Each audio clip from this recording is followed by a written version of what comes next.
आज अपन देखेंगे applications of set theory की जो सेट थ्योरी अपन ने पढ़ी उसकी एप्लीकेशंस कहाँ हैं, कहाँ अपन इस क्वेश्चंस के लिए यूज़ कर सकते हैं। इस एप्लीकेशंस ऑफ सेट थ्योरी के उस पे एक बड़ा क्वेश्चंस जो बड़े पार्ट्स का होता है, जो 5 से 6 नंबर का क्वेश्चंस आता है, मतलब जो मेजर क्वेश्चंस होगा उस एप्लीकेशंस ऑफ सेट थ्योरी के ऊपर आएगा। ओके, तो देखो बेटा, एप्लीकेशंस ऑफ सेट थ्योरी में कैसे कैसे कौन सी एप्लीकेशंस है। बेसिकली हम कह सकते हैं कि ये प्रॉपर्टीज़ है या फिर ये फॉर्मूला है, ओके, जिसका यूज़ हमें क्वेश्चंस को करने के लिए करना पड़ेगा। ओके स्टूडेंट्स, देखिए सबसे पहली एप्लीकेशंस क्या कहती है। एन क्या होगा, एन होगा नंबर कैसे, जैसे number of teachers, number of students, number of persons, इस तरीके से अपने पास में इसलिए यूज़ किया गया है एन। ए यूनियन बी है।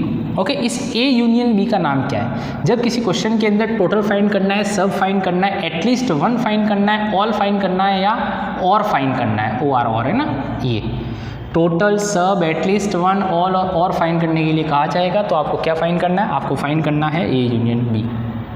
ओके स्टूडेंट्स, इस ए यूनियन बी का मतलब होगा कि number of n A n B दो सेट गिवन होंगे। पहला सेट की वैल्यूज होगी, कुछ नंबर्स होंगे, दूसरे सेट के कुछ नंबर होंगे, कुछ नंबर ऐसे होंगे जो कॉमन होंगे। इसका मतलब क्या था, इसका मतलब बोथ था, है ना, बोथ मतलब कॉमन एलिमेंट जो दोनों के अंदर था।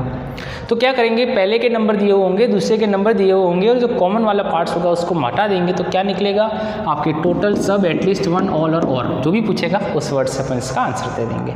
ओके स्टूडेंट्स, फर्स्ट हो गया, याद करना है इसको। सेकेंड सेम है, इसकी वैल्यू अगर F A intersection B phi हो, फाई का मतलब क्या हो जाएगा, डिसजॉइंट सेट। डिसजॉइंट मतलब जॉइंट नहीं है, डिसजॉइंट है, डिसजॉइंट सेट है। तो आपका ये है, तो ये तो हट जाएगा, बचेगा क्या, n A plus n B. Okay, तो ये आपका सेम वही एटलीस्ट वन और सब और टोटल। ठीक है स्टूडेंट्स, आगे चलते हैं। डिफरेंस हमने निकालना सीखा था कि डिफरेंस कैसे निकालेंगे। ए के ऐसे एलिमेंट जो बी के अंदर प्रेजेंट नहीं हो, बी के ऐसे एलिमेंट जो ए के अंदर प्रेजेंट नहीं हो, तो उसको निकालते कैसे, नंबर की फॉर्म में कैसे निकालना होता है। तो आप एन ए लेंगे, उसमें से कॉमन पार्ट वाले को हटा देंगे। इसका दूसरा नाम आपको लिखा होगा ओनली ए। इसको क्वेश्चन के अंदर लिखा जाएगा ओनली ए, कि ये जो क्वेश्चन होगा आपको लिखा जाएगा ओनली ए, निकाले कि ए क्या होगा, ओनली ए, वर्ड लिखा जाएगा ओनली ए। ओके, और सेम ईयर इसके लिए लिखा जाएगा ओनली बी।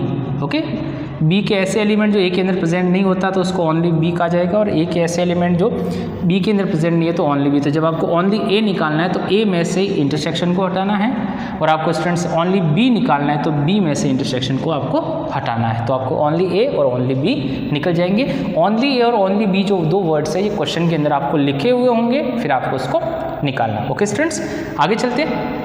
ये हमने सिमेट्रिक के जैसा देखा था, आपको फाइंड करना पड़ेगा सिमेट्रिक ऑफ सम। ओके, कि सिमेट्रिक आपके पास में ए और बी के सिमेट्रिक वैल्यू कितनी है, तो आपको ये फॉर्मूला यूज़ करना है। वैसे ये आपको शायद मेरे ख्याल से कहीं पे भी यूज़ नहीं होगा अभी आपके क्वेश्चंस में, बट किसी डिफरेंस बुक में देखोगे तो आपका ये फॉर्मूला आपको यूज़ करने को मिल सकता है। ओके, सिमेट्रिक डिफरेंस है। ओके, सिमेट्रिक डिफरेंस वाला था, जो उसका सिमेट्रिक डिफरेंस की वैल्यू नंबर की फॉर्म में निकालनी है तो अपने को ये फॉर्मूला यूज़ करना है। ओके, बहुत कम यूज़ होगा या नहीं भी यूज़ होगा ये फॉर्मूला। आगे चलते हैं। N A dash union B dash, याद आया कुछ, n A dash union B dash क्या थी, डी मॉर्गन्स थ्योरम। ओके, तो ये डी मॉर्गन्स थ्योरम थी, n A dash union B dash, जिसको यूनियन को क्या कहते हैं, और कहते हैं, अभी अपन ने देखा था यूनियन का मतलब और होता है, और। ओके, तो इसका नाम है, इसका एक स्पेशल नाम रखा गया, इसका नाम रखा गया कि नाइदर ए, डैश का मतलब neither, okay, complement, neither A nor neither B. Okay, neither A और, ये और लगा हुआ है बीच में, और नाइदर बी। तो जब नाइदर ए और नाइदर बी निकालना है तो आपको ये निकालना है। इसका मतलब हमने पढ़ा था कि अगर यूनियन हो बीच में, ए डैश यूनियन बी डैश हो, तो इसको क्या लिख सकते हैं, एन ए इंटरसेक्शन बी का डैश। ओके, यूनियन हो तो इंटरसेक्शन का होल डैश, और इंटरसेक्शन हो तो यूनियन का होल डैश। इसको कैसे लिखेंगे, डैश कैसे निकालते हैं, ये पूरा एक सेट बन जाएगा आपका। यूनिवर्सल में से इसको क्या कर देंगे, डिफरेंस कर देंगे, तो क्या निकल जाएगा, कॉम्प्लीमेंट। ये कॉम्प्लीमेंट है बेसिकली, तो यूनिवर्सल में से माइनस इसको डिफरेंस निकालेंगे, तो ये जो माइनस होगा, यहाँ जो माइनस होगा ये नंबर है, और नंबर का माइनस क्या होगा, सब्सट्रैक्शन। ओके बेटा, याद रह जाएगा। सेट का माइनस क्या होता है, डिफरेंस, और यहाँ यूनियन में नंबर का माइनस क्या होगा, सब्सट्रैक्शन। आपको सब्ट्रैक्शन करना है। ओके, तो आपको ये सब्ट्रैक्शन करना है, ठीक है, याद रह जाएगा सब्ट्रैक्शन, कि आपको इसके अंदर से सब्ट्रैक्शन करना है, यूनियन वाली यूनिवर्सल वाली वैल्यू में से इसको सब्ट्रैक्ट करना है। पर एक इंपॉर्टेंट चीज़ कि जब को नाइदर वाली कंडीशन होगी तो आपका यूनिवर्सल जो होगा, ये यूनिवर्सल है, यहाँ पे भी दोनों प्रॉपर्टी में यूनिवर्सल है, ये दोनों यूनिवर्सल आपके क्या होंगे, ये होंगे आपके टोटल, ध्यान रखेंगे। ओके, नाइदर वाली कंडीशन में या नाइदर या नॉर वाली कंडीशन में आपका टोटल होगा यूनिवर्सल, बाकी आपका टोटल क्या होगा, यूनियन। यूनियन के केस में आपको नाइदर नॉर नहीं पूछा जाएगा, ओके, और बाकी इसके केस में आपको नाइदर नॉर पूछा जाएगा, ठीक है। तो अपन बात कर रहे थे इस प्रॉपर्टी की, A dash union B dash neither A nor B, तो आपका मतलब ये हो गया A dash union B dash, और का मतलब क्या था, यूनियन। इसको क्या लिखेंगे, ए इंटरसेक्शन बी का whole dash, that's come to an union minus A intersection B, okay. Same दूसरा, neither A nor B, okay, neither A nor B, इसको क्या लिखते हैं, नाइदर ए नॉर बी का दूसरा नाम होता है ए डैश एंड बी डैश, ठीक है।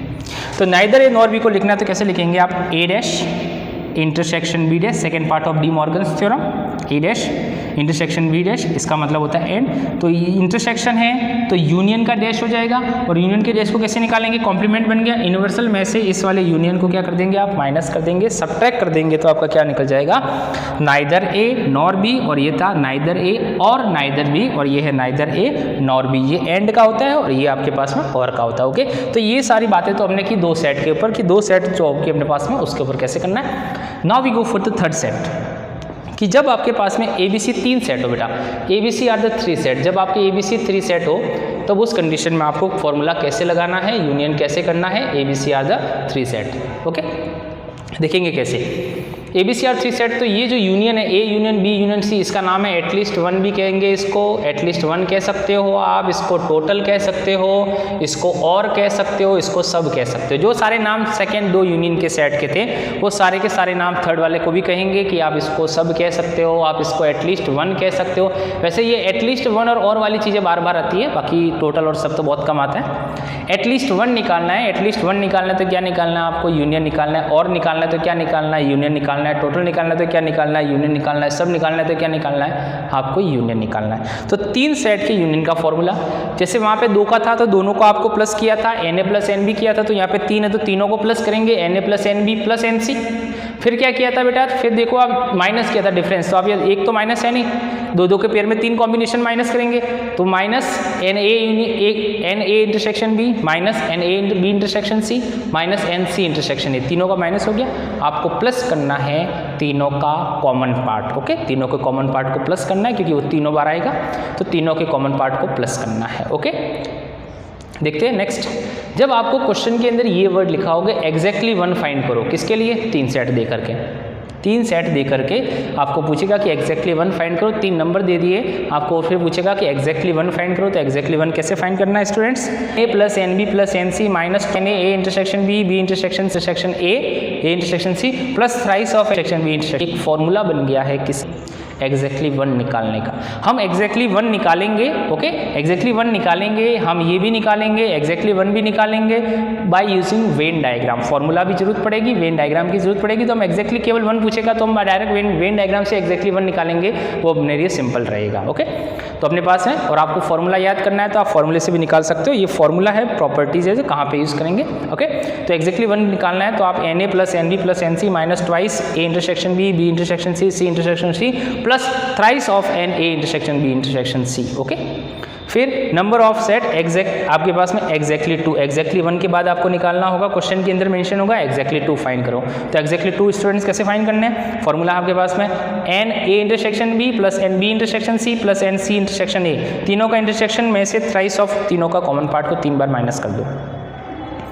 पहले तो क्या करो, तीनों के कॉमन पार्ट को प्लस कर दो, माइनस थ्राइस कर दो किसका, तीनों का जो होल कॉमन पार्ट होगा, ये तो दो का कॉमन पार्ट है, ए बी सी और सी ए का कॉमन पार्ट है, उसमें से माइनस कर दो, थ्राइस का कॉमन पार्ट होगा उसको माइनस कर देंगे, तब जाकर के आपके पास में क्या निकल जाएगा, एग्जैक्टली 2, एग्जैक्टली 1, एटलीस्ट 1, और ये आपके पास में प्रॉपर्टी है किसकी, सेकंड सेट की, ओके बेटा। तो नेक्स्ट वीडियो के अंदर अपन ये देखेंगे, नेक्स्ट क्लास के अंदर अपन ये देखेंगे कि अपन क्या कर सकते हैं, अपन ये करेंगे कि आपके पास में आपको क्या करना है इसके अंदर, अब इस पूरे के बेसिस पे आपको करने क्वेश्चंस, तो अपन करेंगे इसके क्वेश्चंस नेक्स्ट क्लास के अंदर।